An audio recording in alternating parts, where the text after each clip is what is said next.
আসসালামু আলাইকুম সবাইকে। সবাই কেমন আছেন? নতুন আরেকটা ভিডিও নিয়ে চলে আসলাম আপনাদের মাঝে। আজকে আমি একটা বাঁধাকপির রেসিপি দেখাবো। এইজন্য বাঁধাকপি কেটে ধুয়ে নিয়েছি। আর বাঁধাকপিগুলো দেখুন আমি একটু বড় বড় মোটা মোটা করে কেটেছি। তারপরে এখানে সেদ্ধ দিয়েছি, সিদ্ধ হয়ে গেছে। এখন আমি ছাঁকনির সাহায্যে তুলে নিতেছি। এখানে ভালো করে তুলে নিয়েছি, সিদ্ধ করেছি আমি শুধু একটু লবণ দিয়ে, আর কিছু ব্যবহার করিনি। তো প্লিজ সবাই ভিডিওটি ফুল ওয়াচ করে দেখবেন।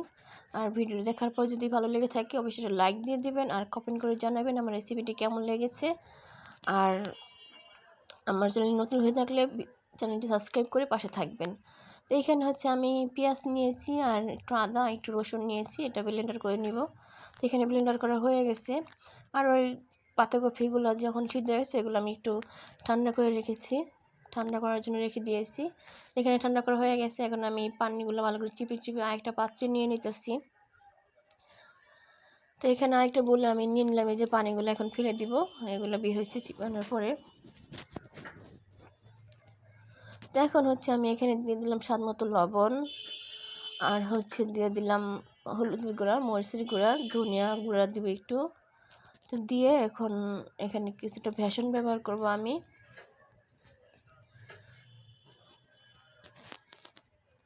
এখন ভালো করে সব কিছু মিশিয়ে এখন আমি এটা হাতের সাহায্যে ভালো করে মিশিয়ে নেব। এই যে ভালো করে একবারে মিশিয়ে নিতেছি আমি। সবাই ভিডিওটি দেখতে থাকুন। আমার হচ্ছে ঠান্ডা লেগেছে। যারা আমার আগের ভিডিও দেখেছেন আমার ভয়েসটা শুনলে বুঝতে পারবেন যে আমার ঠান্ডা লেগেছে, এই জন্য আমার কণ্ঠের অবস্থা খুবই খারাপ। তো সবাই একটু ক্ষমা সুন্দর দৃষ্টিতে দেখবেন। তো এখানে এই যে একবারে হাত ধরে মুঠার মতো করে যেরকম করে নিলাম আমি। তারপরে হাত দিয়ে আমি তেল মেখে নিয়েছি হাতে একটু। তারপরে এই যে মুঠা করে করে আমি এখানে রেখে দিব।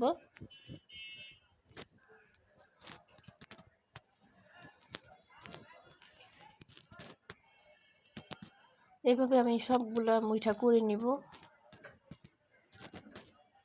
আপনারা চাইলে অন্য কোনো শেপও দিতে পারেন, আমি এভাবে শেপ দিয়ে নিচ্ছি, আমার কাছে এটাই ভালো লেগেছে।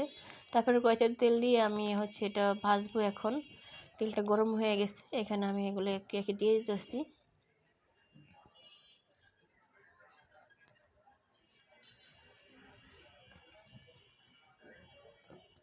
তো এখানে যে এখন উল্টে পাল্টে আমি ভালো করে ভেজে নেব, যে লাল লাল করে ভেজে নিব। নিচটা হালকা একটু লেগে গেছে, এখন একটু সাবধানে তুলতে হবে, যেহেতু বেসন দেওয়া হয়েছে এখানে। এই জন্য একটু সাবধানে উল্টানোর সময় অনেক সাবধানে করতে হবে যাতে ভেঙে না যায়। সবগুলো আমি উল্টে দিতেছি। এক পাশ হয়ে গেছে আমার, আরেক পাশ করে তারপরে আমি তুলে নেব।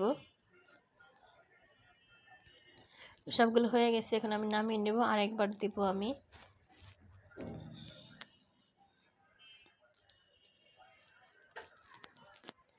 এই যে আরেকবার দিয়ে দিচ্ছি।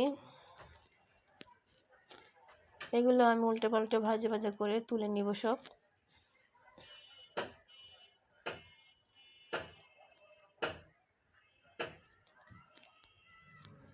এই যে সব তুলে নিলাম। এখন হচ্ছে আমি তেলটা অন্য একটা পাত্রে কিছুটা ঢেলে রাখবো। এখানে প্রচুর তেল হয়েছে, এত তেল দিয়ে রান্না করা যাবে না, তো কমিয়ে নিয়েছি তেলটা আমি। নিয়ে এখন যেই পেঁয়াজ আর আদা রসুন আমি ব্লেন্ডার করেছিলাম সেগুলো এখানে দিয়ে দিলাম।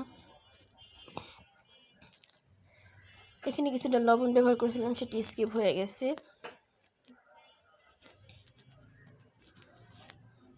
তারপরে এখানে হলুদ, মরিচের গুঁড়া, জিরার গুঁড়া আর ধনিয়া গুঁড়া আমি একসাথে মিশিয়ে পানি দিয়ে রেখেছিলাম। তারপরে হচ্ছে এগুলো দিয়ে দিলাম। এখন এই মশলাটা ভালো করে এখন আমি কষিয়ে নিব।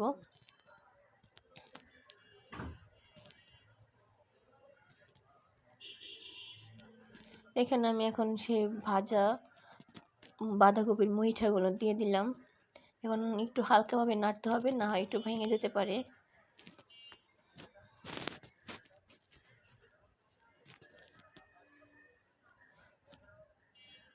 এখন আমি কিছুটা নাড়াচাড়া করে ভালো করে এখন একটু পানি দিব।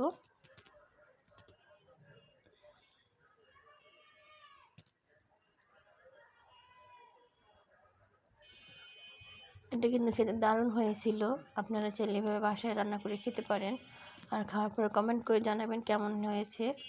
তো এই যে আমি খুসুনটা ধুয়ে একটু পানি দিয়ে দিলাম। আর লাস্টে আমি এখন ধনিয়া পাতা দিয়ে তারপর নামিয়ে নেব। অনেক মজা হয়েছিল পাতাকপির রেসিপিটা। যারা পাতাকপি খেতে চায় না তাদেরকে এইভাবেই বাঁধাকপি দিয়ে রেসিপি করে দিতে পারেন। তো খুব ভালো লেগেছে এটা আমার কাছে, মানে আমার বাসার সবাই পছন্দ করেছে, আমার বাচ্চারাও খেয়েছে। আর এটা এভাবে রান্না করা ছাড়াও ভাজার পরে শুধু খেতে পারেন পকোড়া হিসাবে। তারপরে এটা রান্নার পরে আমি এখানে নিয়েছি বলে বেড়ে নিয়েছি একটা। এখানে আমার বোন খেতে বসেছে, তো ওকে আমি একটু ভিডিও করলাম। ও হচ্ছে বাঁধাকপি খায় না, পছন্দ করে না। তো হচ্ছে এইভাবে বললো যে খুব ভালো লেগেছে এইভাবে খেতে। আর ও অপেক্ষা করছিল, এটার জন্য আমি রান্না করছিলাম, দেখছিল। তো বলছিলাম এটা খেয়েই যাবো আজকে, আমার কাছে দেখতে সুন্দর লাগতেছে এই খাবারটা। তো যারা যারা এই পর্যন্ত আমার সাথে আছেন সবাইকে অসংখ্য ধন্যবাদ ভিডিওটি দেখার জন্য। আর যারা লাইক দেননি অবশ্যই লাইক দিয়ে দিবেন। সবাই ভালো থাকবেন, সুস্থ থাকবেন। আজকের ভিডিওটি এখানেই শেষ। আবার চলে আসবো নতুন কোনো ভিডিও নিয়ে। আল্লাহ হাফিজ।